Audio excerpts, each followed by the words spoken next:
Hello guys. तो आज हम बना रहे हैं बैगन के भरता, जो बिल्कुल भी न्यू तरीके से। इससे पहले भी मैंने रेसिपी शेयर किया है बैगन के भरते की। अब मैं बना रही हूँ दूसरे स्टाइल में। इसके लिए लेंगे लोहा के तवा, उस पर डालेंगे 2 चम्मच सरसों तेल, और इधर बैगन को मैंने कट कर लिया था। कट करने के बाद उसे तवे पे डाल देंगे। हरी मिर्च, टमाटर, लहसुन और मटर छिमी, और इसे थोड़ी देर के लिए ढक दे, लगभग 2 से 3 मिनट के लिए। और फिर ढक्कन हटाने के बाद आप इसे फ्लिप कर ले, तो आप देखोगे ये पक गई है। फिर इधर 1 से 1.5 मिनट लगेंगे आपको, और इसके बाद हो जाएंगे आपके रेडी। थोड़ी ठंडी होने दे। इसके बाद आप इसे एक बॉल में निकाल लें, और इस तरीके से आप देख सकते हो सारे चीज हमारे पक गए हैं। अब इन सबको अच्छे से पिल ऑफ कर लेंगे और मसाला मिक्स करेंगे। तो चलिए अब देखते हैं। और हरी मिर्च को भी इसी में क्रश कर देंगे, चूर देंगे। तो चलिए अब देखते हैं। हाँ, बिल्कुल पक गई है लहसुन, देखो अच्छे से आराम से निकल रही है। इट मीन्स कि ये अब हमारे पक चुके हैं। तो इससे भी आपको पता चल रहा है। चलिए अब इन सबको अच्छे से पिल ऑफ करने के बाद देख लो मटर छिमी कितने अच्छे से निकल गए हैं। ये भी पूरे प्रॉपर तरीके से सीज गए, देख लो आराम से ये आपके निकलते चले जाएंगे। किस किस को सर्दियों में चोखा पसंद है टमाटर और बैगन के, जरूर कमेंट कीजिएगा। मुझे तो बहुत पसंद है। यूँ कहिए कि बैगन का भरता मुझे बहुत ही पसंद है। चलिए तो अब इसे अच्छे से छीलने के बाद अब हम लोग, चूंकि थोड़ा सा तेल रहता है तो स्लिपरी रहता है, तो स्लिप कर रहा है। देख लो मैं दिखा रही हूँ कि बिल्कुल पक गया है, देख सकते हो आप। अब इसको अच्छे से प्रॉपर वे में मिक्स कर लेंगे। आप चाहे तो मैशर की सहायता से इसे मैश कर सकते हो, बट जो मज़ा हाथ से मैश करने में है वो मैशर से नहीं आती है, और ख़ास करके चोखा। तो चलिए इसे मैं हाथ से प्रॉपर वे में मैश कर लेती हूँ।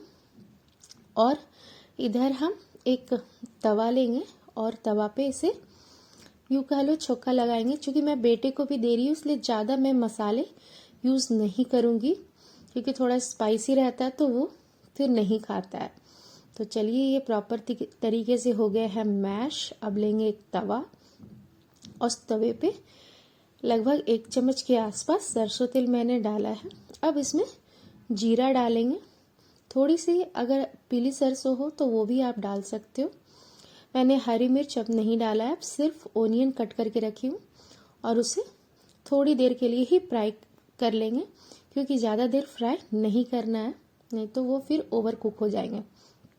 इस तरीके से फ्राई करने के बाद आप चाहे तो इसमें हरी मिर्च, धनिया पत्ता, लाल मिर्च पाउडर, जीरा पाउडर, धनिया पाउडर, बेसिक मसाले आप ऐड कर सकते हो। मैंने नहीं ऐड किए क्योंकि मेरे बेटे को भी देना है, वो फिर नहीं खाएगा, तो मैंने थोड़े सिंपल तरीके से रखा। चलिए तो ये हो गए हमारे रेडी। अब बनाएंगे हम लेफ्ट ओवर दाल से। दिन की दाल थी मेरी जो बच गई थी, अब बस उसे तैयार करना है। अब आटा लेंगे। इसके लिए मैंने 2 कप लगभग आटा लिया है, और आटे में हम क्या क्या डाल रहे हैं चलिए दिखाती हूँ मैं। अब तो 2 कप आटा लेने के बाद उसमें चॉप किए हुए ओनियन मीडियम साइज के, और हरी मिर्च, 1 हरी मिर्च लिया है मैंने बोला ना हरी मिर्च ज़्यादा इस्तेमाल नहीं कर सकती हूँ क्योंकि बेटे के लिए भी बनाती हूँ। और स्वाद अनुसार नमक, और धनिया पत्ते को अच्छे से वॉश करने के बाद लेंगे। और एक ये सीक्रेट मेरी मसाला है, आप लोग बोलोगे तो मैं शेयर करूँगी। स्टफिंग के लिए भी मैं यही मसाला यूज़ करती हूँ, बहुत ही स्वादिष्ट होते हैं, यम्मी लगते हैं। जीरा डाला मैंने, और थोड़ी सी लाल मिर्च पाउडर और धनिया पत्ता। अब जो मेरी दाल थी लगभग हाफ कटोरी थी, मैं इसे इन सारे सामग्री को धीरे धीरे अच्छे से मिक्स करेंगे, क्योंकि ये आपकी पूरी खास्ता बनेगी रोटी, बहुत ही मस्त लगते हैं खाने में। तो चलिए इस तरीके से धीरे धीरे आपको मिक्स करना है। और अगर आपको लगे कि पानी डालना है, ऐड करना है, तो आप पानी के धीरे धीरे से मतलब छींटे मार सकते हो या फुवारे टाइप से यूज़ कर सकते हो। एक बार में बिल्कुल नहीं डालना, नहीं तो गिली हो जाएगी। चलिए तो डो हमारी हो गई है अब रेडी, आटा बिल्कुल रेडी है। अब मैं इसे डो बनाऊंगी। तो चलिए मैं बना रही हूँ डो, और आप देख सकते हो एक डो को मैंने डस्टिंग ऑलरेडी आटा से कर ली है। अब इसे बेलना स्टार्ट करेंगे। ध्यान रहे ज़्यादा प्रेशर नहीं देना है, क्योंकि ओनियन भी है, हरी मिर्च भी है, तो वो आपके बाहर आने लगेंगे।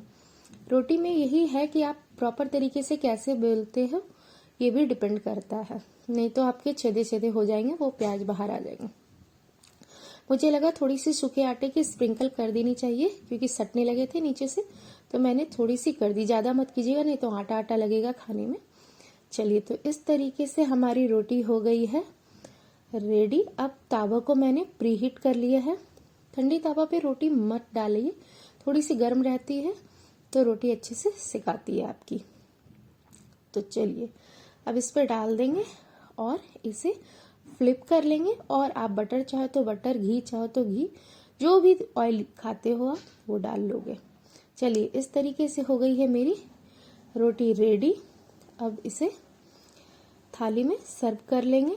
और इसके साथ मैंने सब्जी या भुजिया नहीं बनाया, मैंने जो बैगन का भरता तैयार किया था वही बनाया। चलिए दोस्तों, आप लोग को रेसिपी अच्छे लगे तो लाइक शेयर करना ना भूलें, और इंजॉय।